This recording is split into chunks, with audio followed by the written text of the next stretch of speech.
नंदुरबार लोकसभा मतदारसंघासाठी प्रचार हा शिगेला पोहोचलेला आहे। दोघेही पक्षाकडनं जोरदार असा प्रचार केला जात आहे। भाजपाकडनं नेमकं कशा पद्धतीने प्रचार केला जात आहे यासाठी आपल्यासोबत बोलण्यासाठी डॉक्टर हिना गावित हे आपल्यासोबत आहे।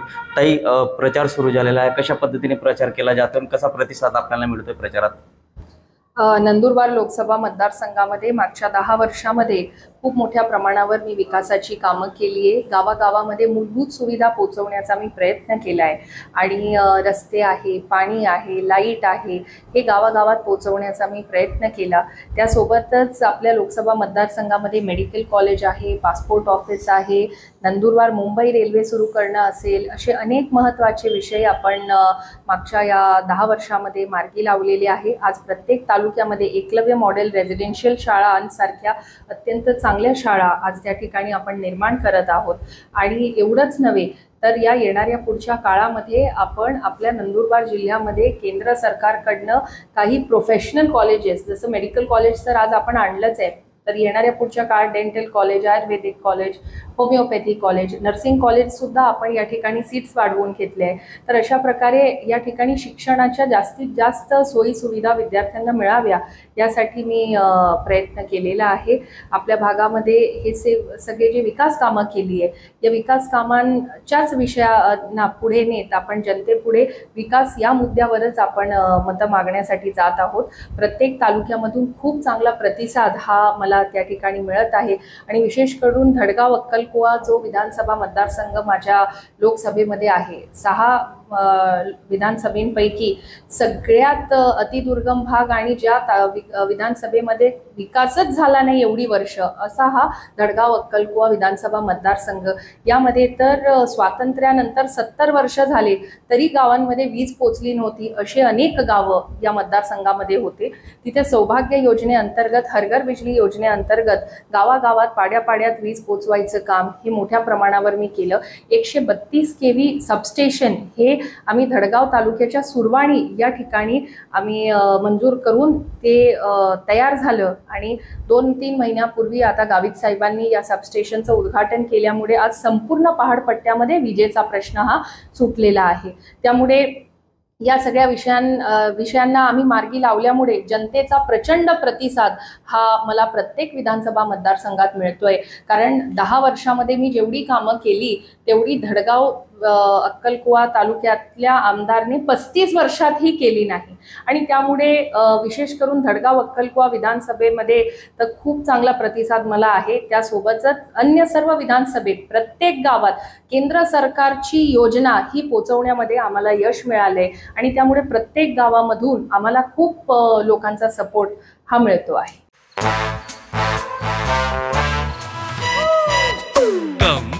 Come, my love, please don't say no, baby. Come, my love. V-Guard के air coolers extra large cooling pads के साथ जो अच्छों को ठंडा करे। V-Guard air coolers, long lasting cooling. ताई, एकंदरीत आपण विकास कामं मोठ्या प्रमाणावरती करत आहे, परंतु विरोधकांकडून आरोप केला जात आहे की टक्केवारी घेतल्याशिवाय कामच होत नाही असं बोललं जाते। काय सांगा आपण याकडे?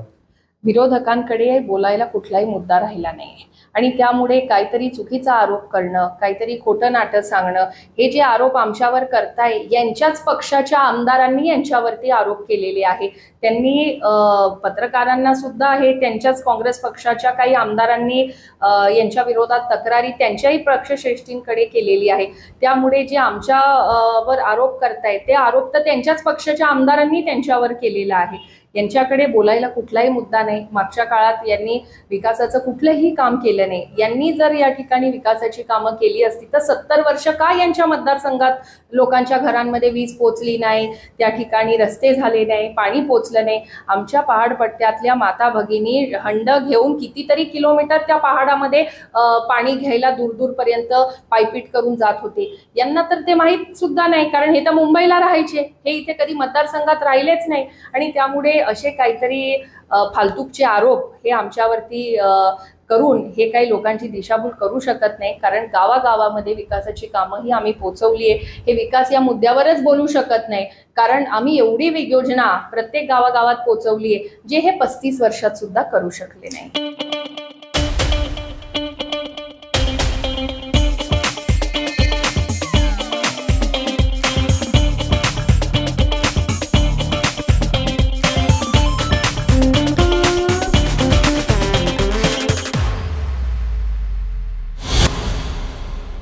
ताई, पण एकंदरीत असं आहे की जे काही योजना असतील किंवा कामं झाले असतील, रस्त्याची जाळं टाकलं गेलं, तर हे सर्व जे आहे ते स्वतः आमदार के.सी. पाडवी यांनी केलेले आहेत आणि आपण फक्त त्याच्यावर श्रेय घेत आहेत असा देखील आरोप करतायत ते. नाही, हे अत्यंत चुकीचं आहे. कारण 35 वर्ष जो व्यक्ती एखाद्या विधानसभा मतदारसंघाचा आमदार आहे, त्या विधानसभा मतदारसंघाच्या आमदाराच्या गावाला जाणारा रस्ता आणि पूल जर गावित साहेब आणि डॉक्टर हिना गावितांना करायची वेळ येत असेल, मग तुम्ही कुठल्या प्रकारचे रस्ते आणि कुठे रस्ते बनवले हे तरी तुम्ही जनतेला सांगावं. कारण आज धडगाव अक्कलकुवा तालुक्याचे आपण फोटोज बघतो की जर कोणी रुग्ण आजारी असेल तर झोळीमध्ये टाकून जर त्या रुग्णाला घेऊन जावं लागत असेल दवाखान्यापर्यंत, याचा अर्थ तुम्ही त्या गावापर्यंत रस्ता बनवण्यामध्ये अपयशित ठरलात. आज मी खासदार आहे, केंद्र सरकारचे नॅशनल हायवे हे मोठे प्रकल्प आपल्या मतदारसंघात आणायचं प्रमुख काम हे खासदाराचं असतं. तालुक्यातले जे ग्रामीण रस्ते आहे किंवा पाड्यांना जोडणारे रस्ते आहे हे काम आमदाराचं आहे, त्यांनी करणं अपेक्षित आहे. 35 वर्षात त्यांनी केलं नाही. ते करत नसल्यामुळे ती कामं मला गावित साहेबांना सांगून आम्ही आदिवासी विकास विभागाकडनं जास्तीत जास्त रस्ते हे त्या आदिवासी भागामध्ये मंजूर करून घेतले. यांनी जर हे काम केलेलं राहिलं असतं तर आम्हाला हे करायची वेळ का आली असती. त्यामुळे हे लोक स्वतः करत नाही. के.सी. पाडवींनी तर त्यांचा पूर्ण मतदारसंघही ते त्या ठिकाणी फिरले नाही.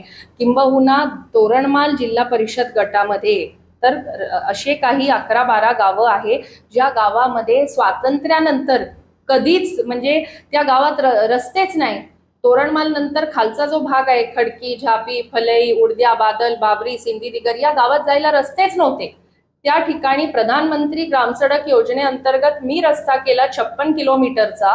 आता त्या रस्त्याचं कच्चं काम हे जवळजवळ पूर्णत्वास आलं आणि पहिल्यांदा त्या गावाच्या इतिहासामध्ये 4 व्हीलर ही त्या गावामध्ये गेली आणि ती 4 व्हीलर ही डॉक्टर हिना गावितची होती, ती के.सी. पाडवींची नव्हती. के.सी. पाडवी 35 वर्ष या तालुक्याचं प्रतिनिधित्व करताय आणि त्यांच्या मतदारसंघात अशी गावं आहे जिथे रस्तेच ते करू शकले नाही, लाईटची सोय नाही, पाण्याची सोय नाही, शाळा नाही, दवाखाना नाही, काहीच नव्हतं या गावांमध्ये. आणि 35 वर्ष त्यांनी केलं नसल्यामुळे आज त्यांच्याकडे विकास या मुद्द्यावर तर मत मागू शकत नाही. त्यामुळे आम्ही केलेली कामांचं स्वतः श्रेय लाटायचा ते प्रयत्न करते. उलट मी तर हे सांगेन की मध्ये 2.5 वर्ष त्यांच्या कालावधीमध्ये ते आदिवासी विकास मंत्री असताना त्यांच्या मतदारसंघामध्ये हे रस्ते करण्याची त्यांना एक खूप चांगली संधी होती. पण त्यांनी त्यामध्ये सुद्धा ते रस्ते मंजूर केले आणि त्यानंतर त्या रस्त्यांना स्थगिती पण त्यांनीच दिली. त्यामुळे हे अशा प्रकारे स्वतः काम करायचं नाही आणि दुसऱ्यांनी केलेलं काम हे माझं आहे म्हणून खोटं बोलायचं हे त्यांनाच जमत असेल. कारण ते एवढी वर्ष खोटं बोलूनच लोकांकडे मतं मागत आलेली आहे. सर, ताई की असं एकंदरीत आहे की संविधान बदललं जाणार आहे. भाजप जर मोठ्या संख्येत आला, 400पेक्षा अधिक जागा जर निवडून आल्या भाजपाच्या, तर संविधान बदलले जातील असं विरोधकांकडनं देखील आरोप करण्यात येते. काय सांगणार यावर? हे पूर्णपणे खोटं आहे. संविधान कोणीही बदलू शकत नाही. बाबासाहेबांनी जे दिलेलं आरक्षण आहे ते आरक्षण कोणी काढू शकत नाही आणि हे खुद्द पंतप्रधान मोदी साहेबांनी अनेक वेळा त्यांच्या भाषणातून हे सांगितलंय. संसदेमध्ये त्यांनी हे सांगितलेलं आहे. नंदुरबारला मागच्या 19 मध्ये जेव्हा सभेसाठी मोदीजी आले होते माझ्या निवडणुकीच्या प्रचारादरम्यान, त्यावेळेला सुद्धा त्यांनी हे अत्यंत स्पष्टपणे सांगितलं होतं की आदिवासींना, एससी समाजाला जे दिलेलं आरक्षण आहे ते कोणीही काढू शकत नाही, संविधान बदलू शकत नाही, हे त्यांनी स्पष्ट केलेले. परंतु जसं मी सांगितलं की विकासाच्या मुद्द्यावर काँग्रेस पक्ष हे भारतीय जनता पार्टीवर टीका करूच शकत नाही. कारण एवढी विकासाची कामं जी त्यांनी काँग्रेसच्या सरकारने एवढी वर्ष त्यांच्याकडे सत्ता असताना करू शकले नाही, ते 10 वर्षात मोदीजींनी करून दाखवले. ज्या गोष्टी लोकांना अशक्य वाटायच्या अशा गोष्टी मोदीजींनी 10 वर्षात करून दाखवले. त्यामुळे विकास या मुद्द्यावरती तर ते लढूच शकत नाही. त्यामुळे काहीतरी खोटं नाटं बोलायचं, संविधान बदलतील, असं करतील, हे शक्यच नाही. आणि हे मोदीजींनी अनेक वेळा हे सांगितलेलं आहे. पण उगाच खोटं बोलून लोकांची दिशाभूल करणं हे काम हे काँग्रेसचे लोक करतात.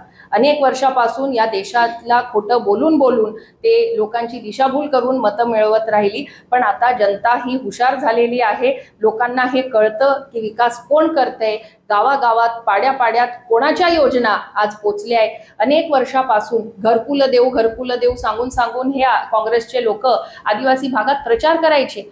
पण त्यांनी घरकुलं देण्यात अपयशी ठरले. मोदी साहेबांनी प्रधानमंत्री आवास योजना आणली. आज 80 वर्षाचा वयोवृद्ध आजोबा आजी त्या ठिकाणी आदेश जेव्हा घ्यायला येतात तर खरोखर वाईट वाटतं की एवढं त्यांचं वय होऊन गेलं, तोपर्यंत त्यांना एक साधं घरकुल काँग्रेसच्या काळात मिळालं नाही, ते मोदीजींच्या सरकारने या ठिकाणी दिलेले. त्यामुळे काँग्रेस पक्षाकडे आता मुद्दा राहिला नाही. त्यामुळे असं काहीतरी खोटा प्रचार करणं, संविधानावर बोलणं, त्यांना मुळात हा अधिकारच नाही संविधानावर बोलायचा. कारण 88 वेळा संविधानामध्ये संशोधन हे काँग्रेस पक्षाने केलेलं आहे. आणि त्यामुळे जे स्वतः एवढ्यांदा अशा प्रकारे वागले, संविधानामध्ये 370 कलम जो होता त्यामध्ये तर देशात 2 संविधान होते. आज 370 कलम हटवून खऱ्या अर्थाने संपूर्ण देशाला एक संविधान हे लागू करायचं काम हे मोदीजींनी केलेलं आहे. तर मला असं वाटतं की काँग्रेस पक्षाचा हा खोटा जो आरोप आहे तो जनता सुद्धा या ठिकाणी समजून आहे की हे कशा प्रकारे काँग्रेस पक्षाचे लोक खोटं बोलतात आणि लोक काही त्यांच्या या खोट्या प्रचाराला बळी पडणार. निश्चितच गेल्या अनेक वर्षांमध्ये जो विकास केला नाही तो अवघ्या 10 वर्षामध्ये भाजपाने केला आणि संविधान हे कोणीही बदलू शकत नाही असं वक्तव्य जे ते खासदार हिना गावित यांनी केलेलं आहे. जितेंद्र बैसाने, TV9 मराठी, नंदुरबार.